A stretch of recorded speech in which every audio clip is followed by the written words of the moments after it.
Brothers academy. आज हम लोग अपना नया लेक्चर स्टार्ट करेंगे और वो लेक्चर होगा रेस्पिरेशन के ऊपर। लास्ट वीडियोस में हम लोगों ने न्यूट्रिशन को कंप्लीट कर लिया है, nutrition in plants, nutrition in animal. और उन वीडियोस में हम लोगों ने देखा था कि जो फूड हमारा डाइजेस्ट हुआ था, एब्जॉर्ब होकर के वो एसिमिलेट होकर के हर एक सेल में क्या होता है, पहुंचता है। ठीक है, तो हमारे बॉडी में जो फूड है, हमारे बॉडी में जो फूड है वो एक फ्यूल की तरह क्या करता है, काम करता है। जैसे कि किसी भी व्हीकल को चलाने के लिए हमको क्या चाहिए, या तो पेट्रोल, ओके, या फिर वो क्या चाहिए होगा, हमको डीजल चाहिए होगा। ठीक है, या तो पेट्रोल चाहिए होगा या फिर डीजल चाहिए होगा, है ना। और हमारे बॉडी को चलाने के लिए हमको क्या चाहिए है, हम लोगों को चाहिए क्या, फूड चाहिए। ठीक है, तो हमारे बॉडी में फूड जो है वो फ्यूल की तरह काम करता है। मतलब जब तक हम बॉडी में क्या करेंगे, फूड को डालते रहेंगे, तब तक हमारी बॉडी क्या है, स्मूथली वर्क करेगी। ठीक, तो एसिमिलेटेड फूड क्या हुआ कि वो पूरे बॉडी में चला गया, है ना। और ये एसिमिलेटेड फूड जो है वो दो तरीके से काम करता है हमारे बॉडी में। एक तो क्या काम कर रहा है कि हमारे बॉडी में फ्यूल की तरह काम कर रहा है, और दूसरा क्या काम करता है कि बॉडी का जो ग्रोथ, मेंटेनेंस, रिपेयर, इन सारे प्रोसेस को भी वो एसिमिलेटेड फूड जो है परफॉर्म करवाएगा। ठीक है, हमारा जो नया टॉपिक है वो है रेस्पिरेशन। ठीक है, देखो सबसे पहले हम लोग देख लेते हैं कि रेस्पिरेशन है क्या।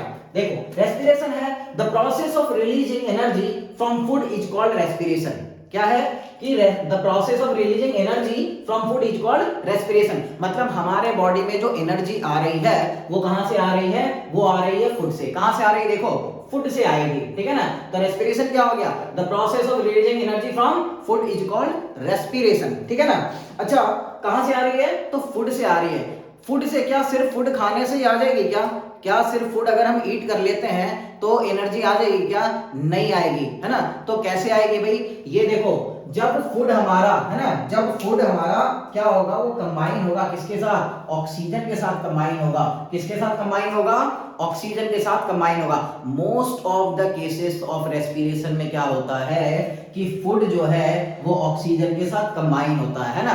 क्या होता है, फूड ऑक्सीजन के साथ कंबाइन होता है और वो फॉर्म करता है carbon dioxide, water and energy. देखो यहाँ पर आ गया मेरा एनर्जी। ठीक है ना, मोस्ट ऑफ द केसेस में क्या होगा कि फूड ऑक्सीजन के साथ कंबाइन होगा। हम बार बार बोले most of the cases, not all of the cases, है ना। सारे केसेस में ऐसा नहीं होगा कि ऑक्सीजन के साथ कंबाइन होगा, है ना। आगे हम लोग देखेंगे कि किन केसेस में नहीं हो पाता है।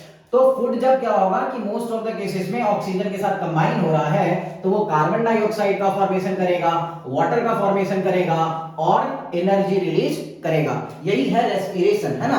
Process of releasing energy from food is called respiration. समझ में आ रही है बात, रेस्पिरेशन समझ में आ गया।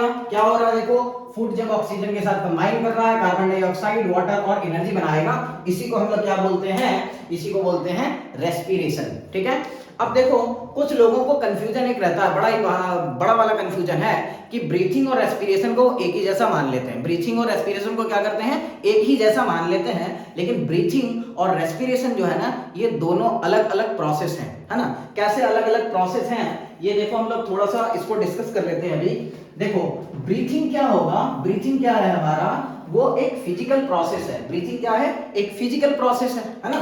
ब्रीथिंग क्या है हमारा, देखो अगर हम लिखें यहाँ पर ब्रीथिंग लिख लें और यहाँ पर अगर हम क्या लिख लेते हैं, रेस्पिरेशन लिख लेते हैं, तो ब्रीथिंग क्या है मेरा, ये फिजिकल प्रोसेस है। फिजिकल प्रोसेस इसको क्यों बोल रहे हैं, फिजिकल प्रोसेस क्यों बोल रहे हैं कि इसमें सिर्फ हम क्या करते हैं, इसमें सिर्फ हम एयर को इनहेल करते हैं, ऑक्सीजन को इनहेल करते हैं। क्या करते हैं, एयर को इनहेल कर रहे हैं, ऑक्सीजन को इनहेल कर रहे हैं, है ना, और एक्सेल करते हैं। इसके अलावा ब्रीथिंग में और कोई काम नहीं होता है ना, इसमें सिर्फ यही होगा। रेस्पिरेशन क्या है, respiration is a biochemical process. Respiration is a biochemical process, है ना। रेस्पिरेशन क्या है, बायोकेमिकल प्रोसेस है। समझ में आ रही बात, ठीक है। देखो ब्रीथिंग जो होता है, ब्रीथिंग जब हम करते हैं तो उसमें किसका किसका इन्वॉल्वमेंट होता है, ब्रीथिंग जब हम करेंगे तो किसका इन्वॉल्वमेंट होगा, उसमें इन्वॉल्वमेंट होता है हमारे लंग्स का इन्वॉल्वमेंट होता है। किसका इन्वॉल्वमेंट होता है, लंग्स का इन्वॉल्वमेंट होता है। और रेस्पिरेशन जब होगा तो देखो क्या होगा कि लंग्स का तो इन्वॉल्वमेंट होगा ही होगा, क्योंकि ब्रीथिंग क्या है, breathing is a part of respiration, है ना। तो लंग्स का इन्वॉल्वमेंट होगा। साथ में हमारा जो सेल है, सेल में जो माइटोकॉन्ड्रिया है ना, सेल में जो माइटोकॉन्ड्रिया है उसका भी इन्वॉल्वमेंट होगा हमारे रेस्पिरेशन वाले प्रोसेस में।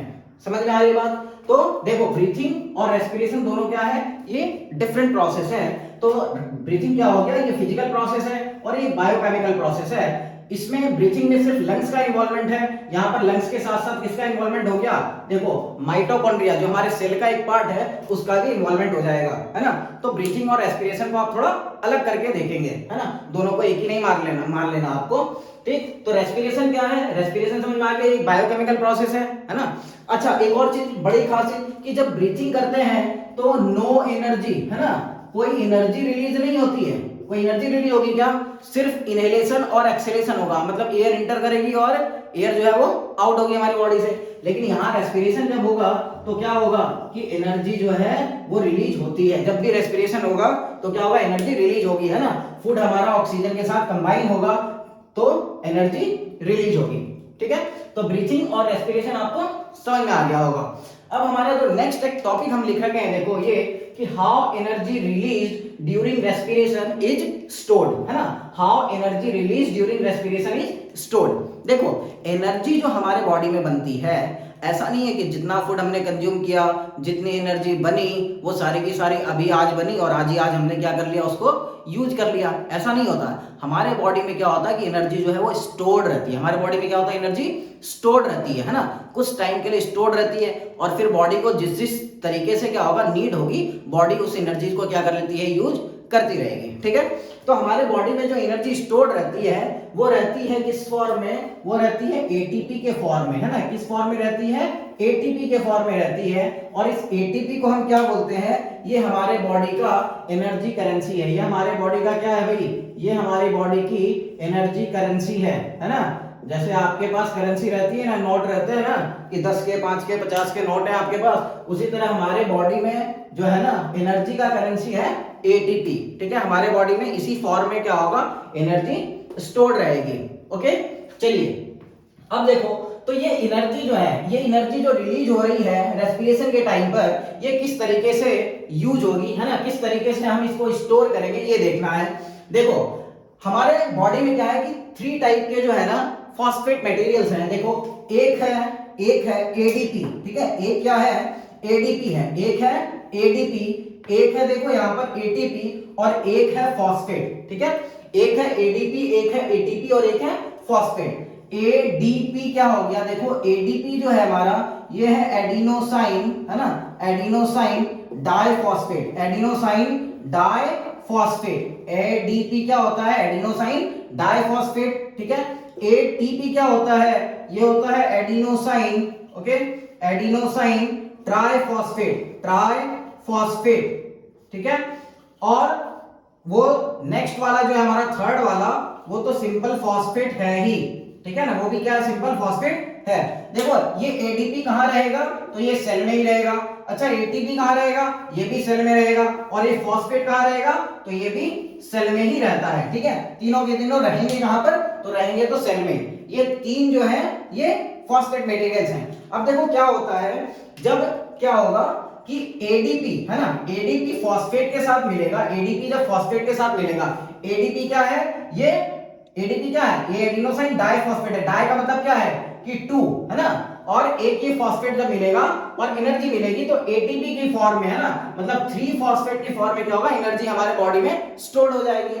और जब बॉडी को नीड होगी एनर्जी की, जब भी बॉडी को नीड होगी एनर्जी की, तो ये एटीपी ब्रेक होगा और ये एडीपी फॉस्फेट और एनर्जी के फॉर्म में ये ब्रेक हो जाएगा और हम क्या करेंगे, एनर्जी को यूज कर लेंगे, ठीक है।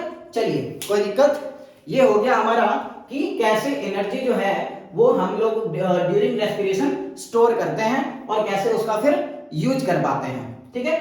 नेक्स्ट हम लोगों को देखना है ये कि और कुछ इंपॉर्टेंट डिस्कशन है इसी के बारे में कि कैसे एनर्जी रिलीज हो रही है और कैसे हम उसको यूज कर रहे हैं, है ना। देखो हमारा जो बॉडी है ना, उसमें जो फूड है, फूड किस फॉर्म में रहता है, जनरली वो फूड रहता है ग्लूकोज के फॉर्म में। किस फॉर्म में रहता है, वो ग्लूकोज के फॉर्म में है। देखो C6H12 और O6, इसी फॉर्म में हमारा ग्लूकोज रहेगा। देख लो क्या है इसका मॉलिक्यूलर फॉर्मूला, क्या है, C6H12 और O6 रहेगा ग्लूकोज हमारे बॉडी में, है ना। और ये जो ग्लूकोज है ना, ये क्या है, 6 कार्बन कंटेनिंग, है ना, 6 कार्बन कंटेनिंग, ठीक है, ये कंपाउंड है, 6 कार्बन कंटेनिंग कंपाउंड है कौन, ग्लूकोज। अब देखो नेक्स्ट एक प्रोसेस है ग्लाइकोलाइसिस का, ठीक है, एक प्रोसेस है ग्लाइकोलाइसिस का, वेरी इंपॉर्टेंट प्रोसेस, ठीक है। ग्लाइकोलाइसिस क्या है? ग्लाइकोलाइसिस है conversion of one molecule of glucose into two molecule of pyruvic acid, ठीक है। क्या बोले हम? Glycolysis is a process of conversion of glucose into pyruvic acid, ठीक है ना। किसमें कन्वर्जन हो रहा है? ग्लूकोज का पायरुविक एसिड में कन्वर्जन हो रहा है। मतलब एक मॉलिक्यूल ऑफ ग्लूकोज कितने मॉलिक्यूल ऑफ ग्लूकोज में, कितने मॉलिक्यूल ऑफ पायरुविक एसिड में कन्वर्ट हो जाएगा? 2 मॉलिक्यूल ऑफ पायरुविक एसिड में कन्वर्ट हो जाएगा, है ना। पायरुविक एसिड का देखो जो फॉर्मूला है वो है CH3C, है ना, डबल बॉन्ड O और COOH, ठीक। ये हो गया हमारा पायरुविक एसिड। अच्छा, पायरुविक एसिड क्या है? पायरुविक एसिड जो है ना वो 3 कार्बन कंटेनिंग कंपाउंड है, ठीक है। 3 कार्बन कंटेनिंग क्या है? ये कंपाउंड है, 3 कार्बन कंटेनिंग कंपाउंड है। अच्छा, ग्लाइकोलाइसिस कहां पर होता है? ग्लाइकोलाइसिस जो होगा ना वो साइटोप्लाज्म में हो जाएगा। ग्लाइकोलाइसिस कहां पर हो जाएगा? साइटोप्लाज्म में हो जाएगा। लेकिन हमारा रेस्पिरेशन कहां पर होता है? वो माइटोकॉन्ड्रिया में होता है, सेल में होता है ना। अच्छा, इसीलिए रेस्पिरेशन को बोलते क्या है? सेलुलर रेस्पिरेशन बोलते हैं, सेल में होता है। माइटोकॉन्ड्रिया जो उसका पार्ट है वहीं पर होगा। अच्छा, आइए, तो ग्लाइकोलाइसिस क्या हो गया? Conversion of glucose to pyruvic acid. समझ में आ गई बात, है ना। अब चलिए नेक्स्ट हम लोग देख लेते हैं आगे कि ग्लाइकोलाइसिस जो हुआ, है ना, ग्लाइकोलाइसिस जो हो गया ये हो गया ग्लूकोज टू पायरुविक एसिड, ये कन्वर्जन हो गया। ये इसका मॉलिक्यूलर फार्मूला हो गया CH3C, है ना, डबल बॉन्ड O और COOH, ठीक है। चलिए देखो, ग्लाइकोलाइसिस हम लोग देख रहे थे कि ग्लूकोज से पायरुविक एसिड में कन्वर्जन होगा। देखो, पायरुविक एसिड को एक और हम लोग चीज बोलते हैं, पायरुवेट भी इसको बोल देते हैं। क्या बोल देते हैं? पायरुवेट भी बोल देते हैं। और इसके साथ साथ एक और चीज आपको ध्यान में रखनी है, ये कि ये जो पायरुवेट है या फिर पायरुविक एसिड है ना, इसकी किस्मत जो है ना वो डिपेंड करती है ऑक्सीजन के ऊपर, ठीक है। इसकी किस्मत, इसका जो फेट है वो डिपेंड करता है ऑक्सीजन के ऊपर। अगर ऑक्सीजन वहां पर प्रेजेंट है ना, ऑक्सीजन अगर क्या है? प्रेजेंट है, तो क्या होगा कि वो कंप्लीट ऑक्सीडेशन ऑफ फूड होगा और कार्बन डाइऑक्साइड, वाटर और एनर्जी बन जाएगा। अगर ऑक्सीजन वहां पर प्रेजेंट नहीं होगा तब दो बातें हो जाएंगी। एक बात तो ये होगी कि या तो इथेनॉल बनेगा, कार्बन डाइऑक्साइड बनेगा, या फिर क्या बनेगा? लैक्टिक एसिड बनेगा। या तो क्या बनेगा? इथेनॉल बनेगा, कार्बन डाइऑक्साइड बनेगा और एनर्जी बनेगा। क्या क्या बनेगा? देखो, या तो क्या बनेगा कि इथेनॉल बनेगा, है ना, क्या बनेगा कि इथेनॉल बनेगा, है ना, और CO2 बनेगा, या फिर क्या बनेगा? लैक्टिक एसिड बनेगा। देखो हमने यहां लिख दिया है कि लैक्टिक एसिड बनेगा, है ना। अच्छा, ये इथेनॉल कहां पर बनेगा और लैक्टिक एसिड कहां पर बनेगा? तो जब प्लांट्स वाली बात होगी ना तब इथेनॉल और कार्बन डाइऑक्साइड बनेगा। लैक्टिक एसिड कहां बनेगा? ह्यूमन बींग्स वगैरह करते हैं, है ना। जब एनारोबिक रेस्पिरेशन के बारे में हम बात करेंगे थोड़ी बहुत, है ना, वहां पर देखेंगे इसको कि लैक्टिक एसिड कैसे बन रहा है, क्यों बन रहा है। अच्छा, लैक्टिक एसिड क्या है? जैसे पायरुवेट के क्या था? पायरुवेट क्या था? 3 कार्बन कंटेनिंग कंपाउंड था। वैसे ही लैक्टिक एसिड भी क्या है? ये 3 कार्बन कंटेनिंग कंपाउंड है। ये क्या है? 3 कार्बन कंटेनिंग कंपाउंड है, ठीक है। इसका फॉर्मूला क्या है? देखो, CH3CH3OH, है ना, OH, ठीक है। CH3CHOH और COOH है। तो समझ में आ गया आपको क्या क्या हमने देखा? Respiration, the process of releasing energy from food is called respiration, okay. तो फूड के साथ ऑक्सीजन कंबाइन हो रहा है तो कार्बन डाइऑक्साइड, वाटर और एनर्जी रिलीज होगा। नेक्स्ट हमने देखा कि कैसे जो है ब्रीथिंग और रेस्पिरेशन डिफर करते हैं। तो ब्रीथिंग जो है वो फिजिकल प्रोसेस है और रेस्पिरेशन बायोकेमिकल प्रोसेस है। ब्रीथिंग में क्या होगा? सिर्फ लंग्स का इन्वॉल्वमेंट है, रेस्पिरेशन में लंग्स और माइटोकॉन्ड्रिया दोनों का इन्वॉल्वमेंट है। ब्रीथिंग क्या है? देखो, इसमें कोई एनर्जी रिलीज नहीं होती है, लेकिन रेस्पिरेशन क्या होता है? इसमें एनर्जी रिलीज होती है। अच्छा, एक और चीज, रेस्पिरेशन और फोटोसिंथेसिस जो है ये एकदम अपोजिट है, एकदम अपोजिट प्रोसेस है ना। आपको याद होगा कि फोटोसिंथेसिस क्या था?